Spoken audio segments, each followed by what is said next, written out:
Well, in Epiphany season, as we read about Jesus calling the first disciples and we reflect on the way God's light was manifested in him, I often find myself thinking about him, about Jesus, and why I continue to try to follow him, despite everything. I mean, we all know there's a lot said and done in the name of Christianity that we find disturbing, at least I find disturbing, and sometimes just plain wrong. Last week, for example, Governor Bill Lee, who recently welcomed aid for refugees to our state, and for that we applauded him, last week signed a bill to allow religiously affiliated adoption agencies the ability to refuse to work with gay couples seeking to adopt a child. This is done in the name of religious freedom, which now seems to mean that my religious freedom can be used to deny the rights and freedom of others with whom I disagree.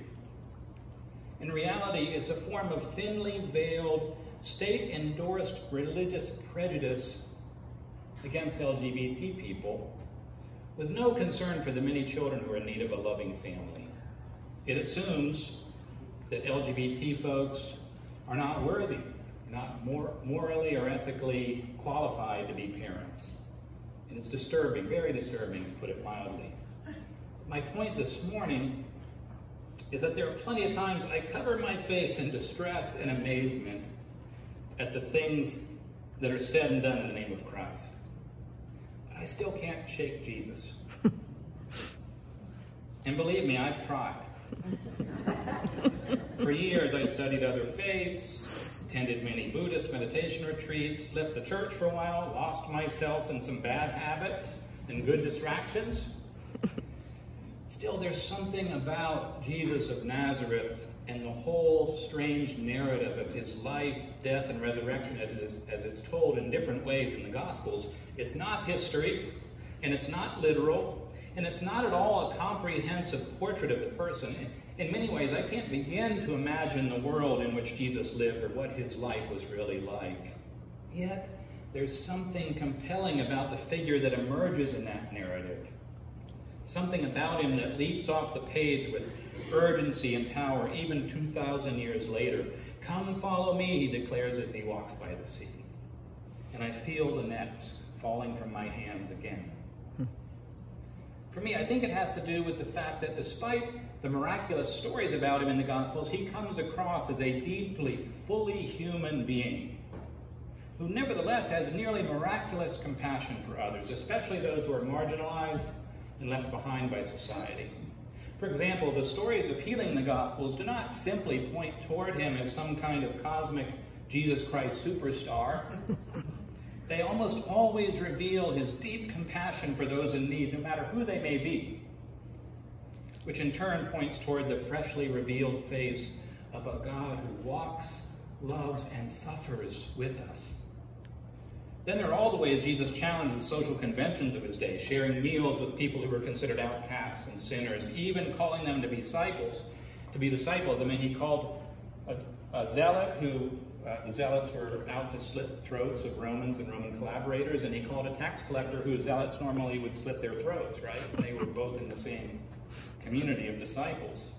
He welcomed women to those tables too, into his circles of followers. He ministered to rich and poor, to lepers and Gentiles, including Roman oppressors and Samaritan heretics, even healing them. He challenged religious leaders and rules that failed to offer mercy and justice to the people. Mark Chancey, a religious studies professor at Southern Methodist University and a leading authority on Galilean history, said, "The sorts of evidence other historical figures leave behind are not the sort we find with Jesus. He wasn't a political leader, so we don't have coins, for example, that have his bust or his name on them. He wasn't a sufficiently high-profile social leader to leave behind inscriptions. In his own lifetime, he was a marginal figure, and he was active in marginalized circles. Yet, he left behind this light." In today's reading from the Gospel of Matthew, we hear Jesus turn conventional wisdom on its head, conventional religious wisdom and conventional secular wisdom. Blessed, happy are the poor, not the rich. Those who mourn, not those who laugh their way through life. the meek, not the proud. Blessed are those who hunger and thirst for goodness and justice, not those who think they have it all. The merciful, not the vengeful, the pure in heart, not the conniving. And blessed are the peacemakers, not those who create conflict and wage war. Do not judge others, Jesus teaches later in that same great sermon. Don't give in to anger. Love even your enemies. For you, Jesus says, to those unknown, never to be known, marginalized people on that hillside, you are the light of the world. It's a crazy thing to say in that setting.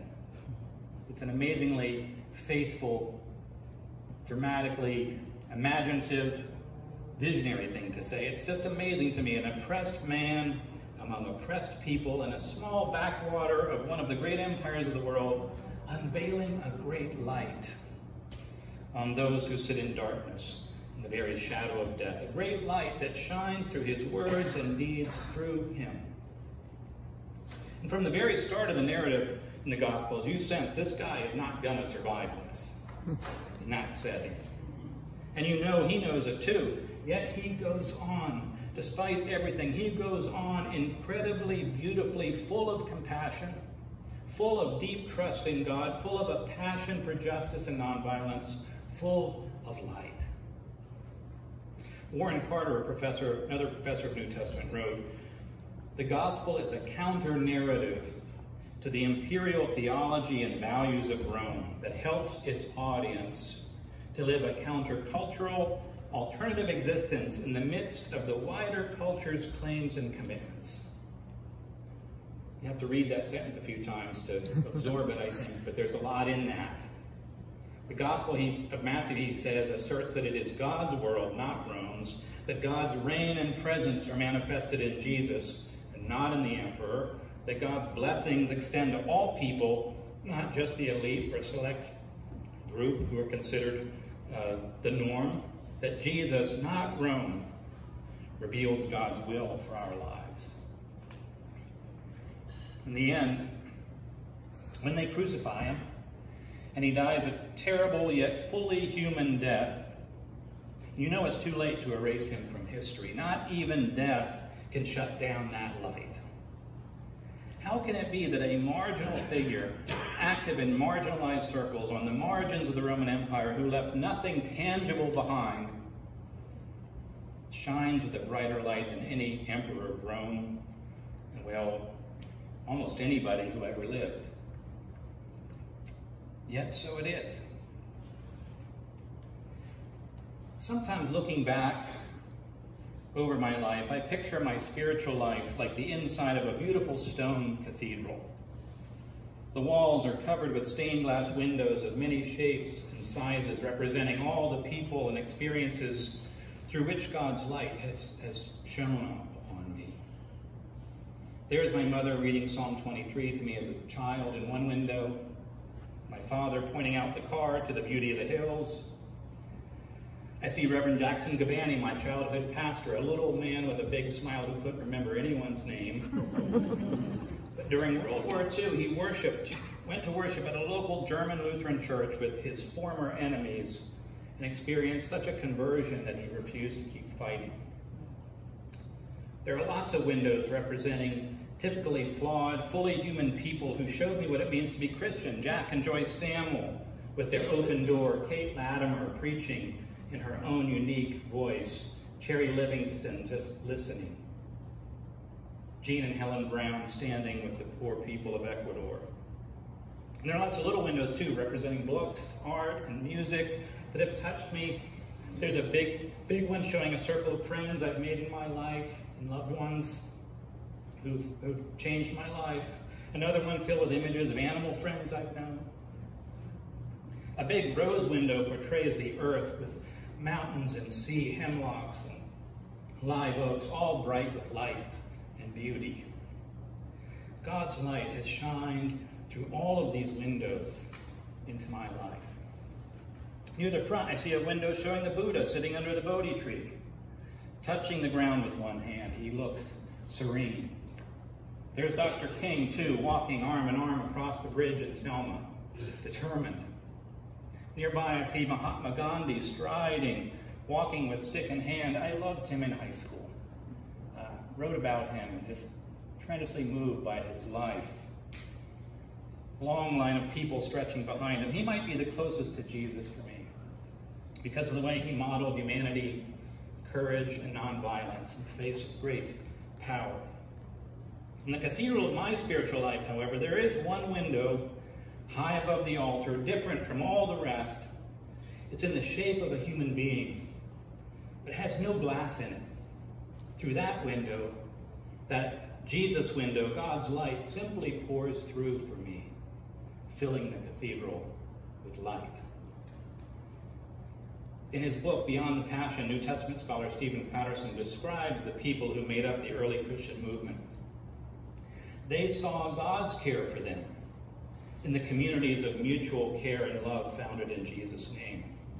Slaves, beggars, lepers, prostitutes, and expendables of every sort, the nothings of this world, as Paul puts it, embraced Jesus' vision of God's empire as their own great hope and longing. They experienced the acceptance and welcome they received around those tables of the Jesus movement as redemption. Others did too, people like Paul, who gave up lives of considerable status and importance to enter into these communities of God's new empire. Why did they do it? They were responding, he writes, to the compelling vision of Jesus who lived on for them, alive in their midst. And I guess that's my story too. I have experienced God's care in communities of mutual care and love founded in Jesus' name, like this one. In the acceptance and welcome I have received coming to this table with you, I experience redemption. And when we gather, wherever we gather, I find the compelling vision of Jesus still alive in our midst. That's why, despite everything, I still try to follow him.